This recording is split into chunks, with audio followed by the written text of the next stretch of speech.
Man, why is everybody waking up talking about they want to be an entrepreneur?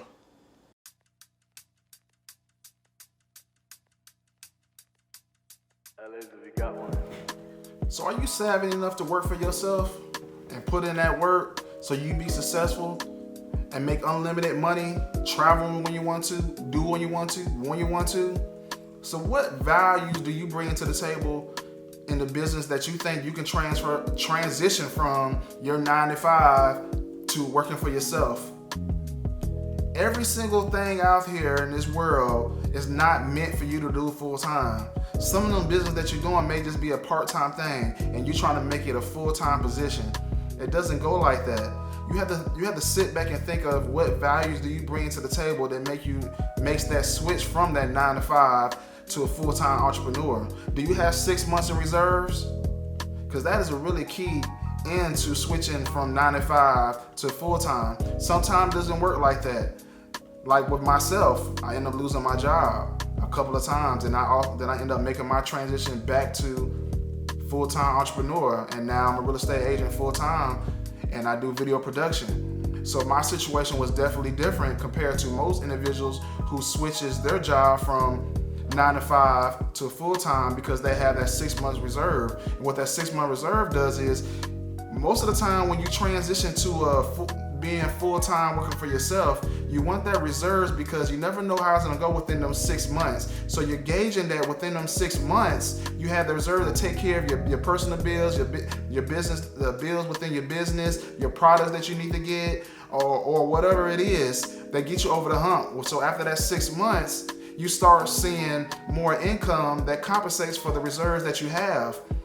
Now, a lot of individuals that lose a job like myself, I didn't have no choice, so I made a decision that I had to get out here and grind and take care of my family. So I went in full speed ahead and became a full-time entrepreneur. I had to grind every single day. It wasn't no 9 to 5 with me. It's 16-hour days, 7 days a week, not doing the things that I used to do.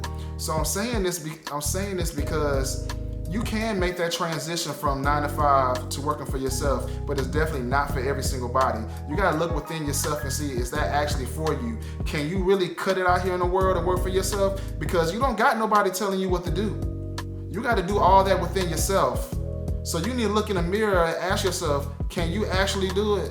Can you actually wake up before 6 o'clock in the morning like most successful entrepreneurs do that's very successful? Can you do that? Can you move forward within yourself and tell yourself that you can pay yourself and survive and buy that house by yourself without a job that's paying you, that's W-2, instead you being a 1099 paying your own taxes? Can you convert yourself and do that? Ask yourself that. Because everybody that I talk to always say they tired of their job, they want to work for themselves. But be careful what you wish for, because it's definitely tough out here. I've seen a lot of people that transition to work for themselves and transition back work in the corporate field because they couldn't cut it. It's not meant for every single body to work for themselves, and everybody wakes up every morning talking about, I want to be an entrepreneur.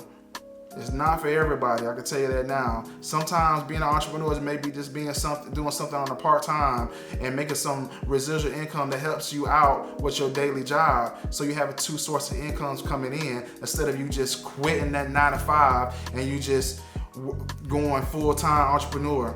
Just think about it. Sit back and just ask yourself, can you actually convert over and work for yourself? Do you have a business in mind that has a lot of value out here for the consumers, that people will want that product or service for you to maintain that business on a daily basis, monthly basis, yearly basis? Because as I mentioned earlier, most businesses that start fail within their first year. I don't want you to start your business and it fail within that first year. I want you to be great. I want your business to flourish. I want you to go to 5 years, 10 years, and you create multiple streams of income, not just for that one business, but multiple business. Because during this age with millennials, all of us think about working for ourselves.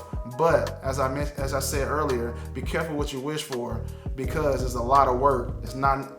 You're quitting the 9 to 5 to work 16 hours a day, 7 days a week, until you get to the position that you can hire more individuals that covers your job and you just overseeing, because that's the end goal at the end of the day, is you overseeing your business, not you working in your business.